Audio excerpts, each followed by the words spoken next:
All right, onwards.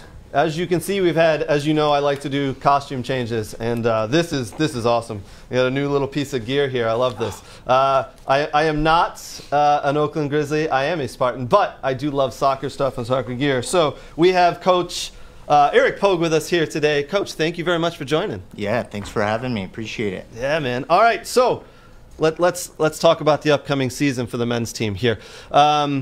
It's obviously last season was a little bit different. The pandemic kind of, ruined a lot of the season, just kind of put a lot of dents in it. You guys played in the spring. Yeah. What was that like? What was that? Let's talk about that first. Talk about the upcoming season. What was it like to play in the spring and have everything changed around and be like hinging on and not knowing what could happen on a daily basis? Yeah, I mean, it was difficult for the guys to go through, but I got to give them a lot of credit because like we said, we just kind of took it one day at a time. And, what was nice about the spring actually was we had like a week in between games, which we're not traditionally used to. You pretty much don't even get a chance to train really when college season is going on. So the good part was we were able to really put together some training sessions and get prepared. And I think it came out in the results. I mean, we only had one loss all spring, and we really had a good year, and kind of got cut short by the pandemic there because we were just about ready to go into the league tournament, and one of our players ended up getting COVID, and we got kind of shut down from the conference tournament. So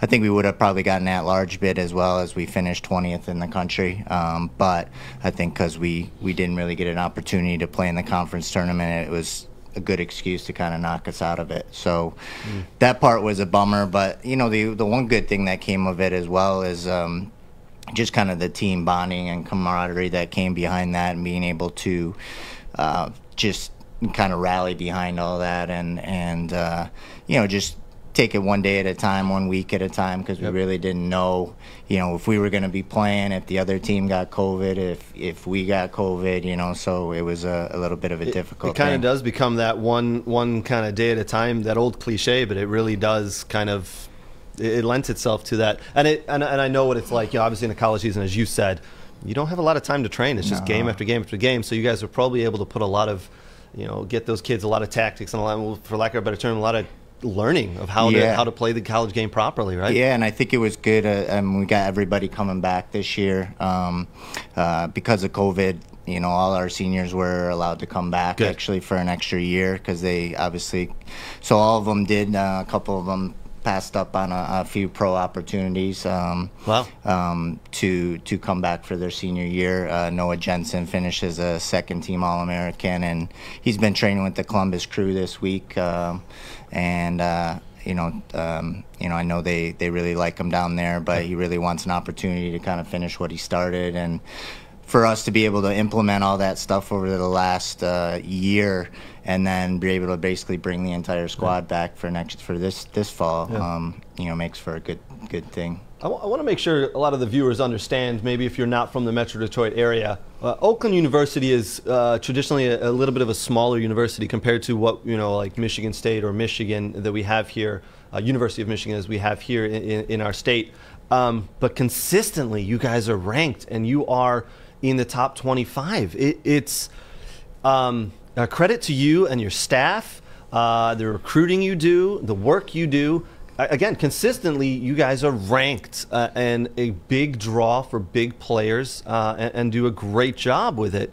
So for the viewers out there, I want to speak specifically to the younger kids. Going to a big university, a Michigan State, Ohio State, whatever it may be, that's great, whatever, if that's for you, but don't not look at these smaller schools like Oakland, who are a powerhouse in the soccer world, college soccer world, because you've got coaches like Coach Eric here who consistently have a team in the top 25. It's great to see. Yeah, I mean, credit to the youth soccer community. There's we have so many good clubs and good teams and good players here in the Metro Detroit area, and just look at what teams like Kalamazoo Kingdom and Midwest United and all those clubs. So really throughout the whole state of Michigan, there's so many good kids that we're able to, and I kind of like to call Toronto, basically Michigan East. So we make a pretty good living there over in with our recruiting over there in Canada. So credit to the clubs and what's going on around here and Metro Detroit area and all throughout Michigan that we're able to sustain a lot of really good programs, because it's not just, it is the Big Ten, it is the MAC with Western Michigan. It's we got some top Division II programs, Division III programs, NAIA, JUCO. I mean, any league, Michigan teams are always right in there. Yep, absolutely.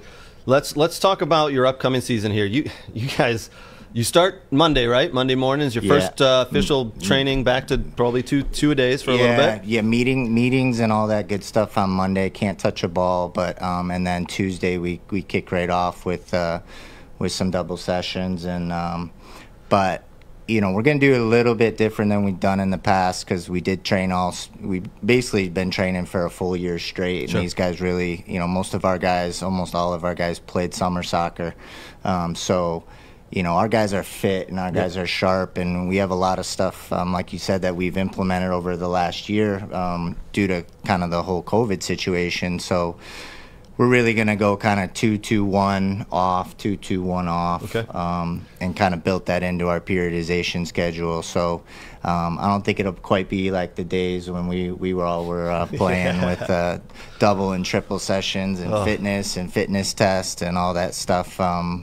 But it's really exciting time. It's like Christmas Eve this weekend. Yeah, exactly. It's always like Christmas Eve right before the season kicks off. I know a lot of the boys are probably ready to get back and get all the new gear for the season as well. Yeah, oh yeah. And then the games come thick and heavy. Just looking at your guys' schedule, you open up at Butler on August 26th. Then your home opener is 3 days later against University of Michigan.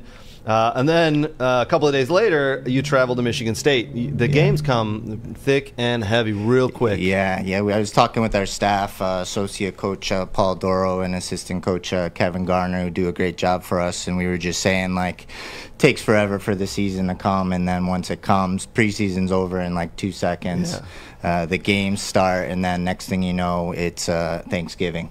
And you snap your fingers and it's gone. But yeah, I mean, Central was the assistant with Coach Parsons. Oakland's always, we've kind of believed that to be the best, you got to play the best, and so we want to put ourselves up against the best competition possible, and there's no better way in the beginning of the season and to find out where we are nationally, regionally, than to put us up against Butler, Michigan State, and just see where we're at, see what we need to work on heading into the, always difficult league season. Doesn't matter who you're playing. When you call it a league game, it's, anything can happen. Yep. And as we said, it's the most exciting part of the season, right? You've got those expectations. You're just ready to get going. As we talked about, you've got quite a few seniors coming back, so you've got a well-led team. Excited about this year? You think you're going to repeat what you did last year? Yeah, we obviously want to build on that. We didn't get a chance to compete for the league championship, so that's got to be our number one priority, is to win a regular season league championship, and then back that up with a league tournament championship, and then get into the NCAA tournament. But we kind of have this mantra, brick by brick, at Oakland, and that kind of goes with like building a foundation, not only player by player, but session by session, game by game. Yep.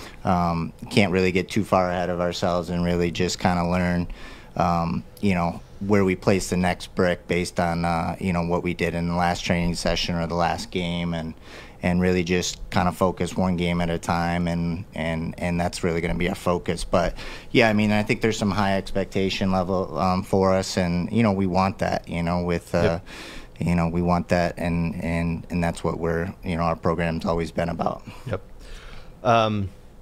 Is there any game on your schedule that sticks out to you, one that you really want to see? I know you're Western Michigan alum. Is that it? Or do you love playing against the Michigan States or the University of Michigans? Or is there one game that sticks out to you that you really kind of like, I really want to win that one?